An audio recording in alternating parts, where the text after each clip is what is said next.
We need stereo vision, that is vision with two eyes to perceive depth. But somehow this machine learning figured out the depth with just one eye, one scene. So I'd like to show you how that is done, or example of it here.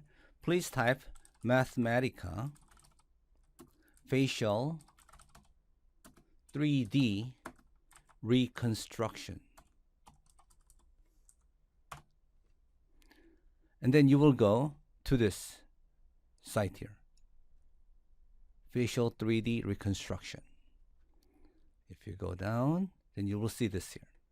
Okay, so we'll see how the single picture can be turned into 3D so that we can see her from the side. Okay, we need this net model here, so let's click here. It got copied. Let's come back to our cloud and click at the bottom of your notebook and then paste. There we go. Let's shift enter so that it runs. While it's running, we are going to go back and then get this picture. I click here.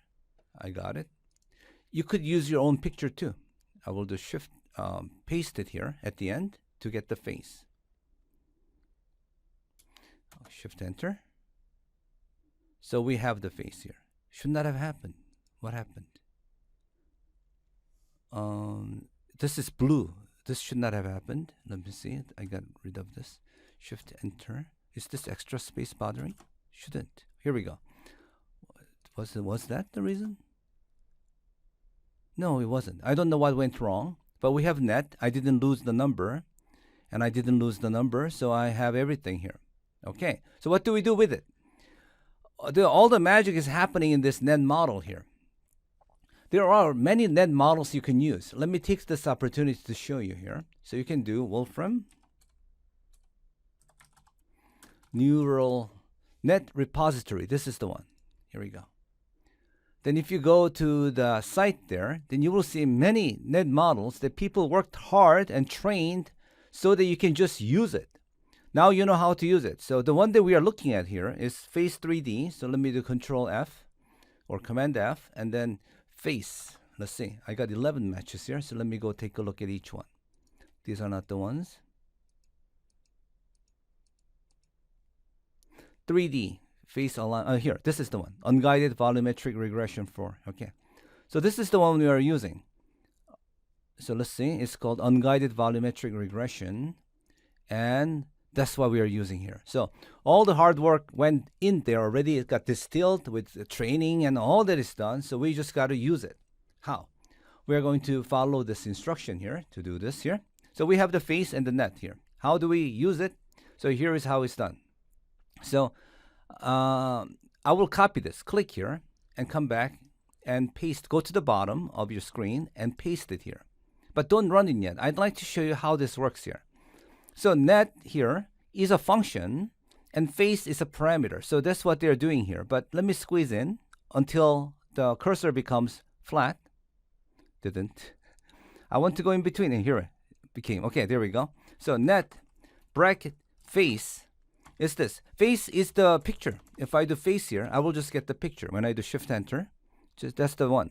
And if I do net here, let me close this. When I do net here, I will get the net that you saw. It's a representation of the net. By itself is kind of meaningless here. But if I do net of the face, let me go back here and then do it. Net bracket and then go to the end and close bracket. And this will, the net will take in the face and then turn it into 3D. Except the result will be some kind of ocean of number that you just don't understand. Let me show you so that you can appreciate what we are going to do next. Oh, it actually destroyed the whole thing. It lost all the memories here. So let me go get it again. So let's do shift enter and go here and shift enter. Then you see input 1. This should become 2. And when I do this here, it should become 3. Okay, still, it's loading the data again. Maybe this is beyond the capacity of online Mathematica. Okay, 1, 2. Let's see. Can it do it?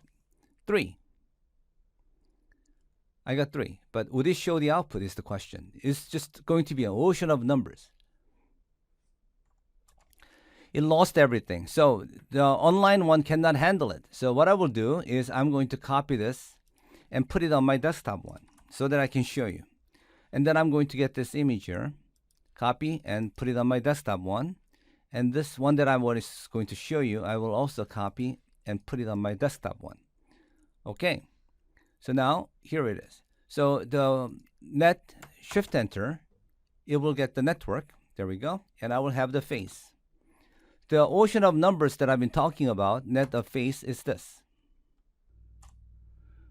Okay, it's done computing, but the result was so massive, cannot show the whole thing. Let's show a little more. Okay, I had to give up showing a little more because even that was taking a long time. So at any rate, this network turned this picture into a volume. And there's an easier way to see it than doing this massive ocean of numbers, displaying ocean of numbers. That is called image 3D. Image 3D takes three-dimensional numbers and turn it into an image. Let me show you what it looks like. It looks like this. So here, if I rotate, and let me see if I can rotate the right way.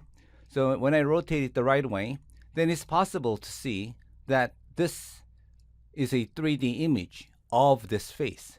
It's hard to see that this is the same face, but that is usually the case. Whenever we have a statue made of a person without the skin tone and without the eyes, it's hard to see, especially when it's just pure white. So that's what we have here. Then it just occurred to me, maybe this would have worked online too, but maybe I should not have tried to do this net face. I mean, let me see. If I do this one here, I can see that it all expired already. So let me go and run this and this and this. See what happens. In the meantime, let's go to the face 3D. The next thing is this here. So we are going to after making this face 3D here, we are going to take this code here and then go back here and put in here. Also, at the same time, there we go. Let's see if it produces 3D correctly. It doesn't. It doesn't have enough memory. So I'm going to go to my desktop again and then produce that code here, and I'm going to run it. So you could produce this reconstruction here. What it did was it rotated and then it turned around and make it smoother to prepare ourselves for the next step. What is the next step? I'd like to show you. Let's go back to the site again. So in here, we are going to put this picture on top of this 3D shape. So I'm going to show you on my desktop again. So I have, let's see here, I made face 3D, which was facing the wrong way. Remember when I did this here? When I did this? This was facing bottom like this. So take this face 3D here, which is used in here. It is adding different things on it, and then it's going to resize it, then it's going to reflect it, and then blur it. So it did all kinds of things to make it more appealing to, more useful for us. And we are taking this reconstruction here into here. We're making it into slices. Then we are going to make an alpha channel on it. What it means is that we are going to put a face, this face, you see, that face is this one, onto this image here. So now we are going to do this. After that, we are going to do this one here. We are going to do image 3D again. Here we go. This time we are using this colored slices in here to make a 3D view. Take a look. Shift enter. There we go. So notice this person is seen from the side. More than that, if I click here and rotate, I'm able to see her from all directions.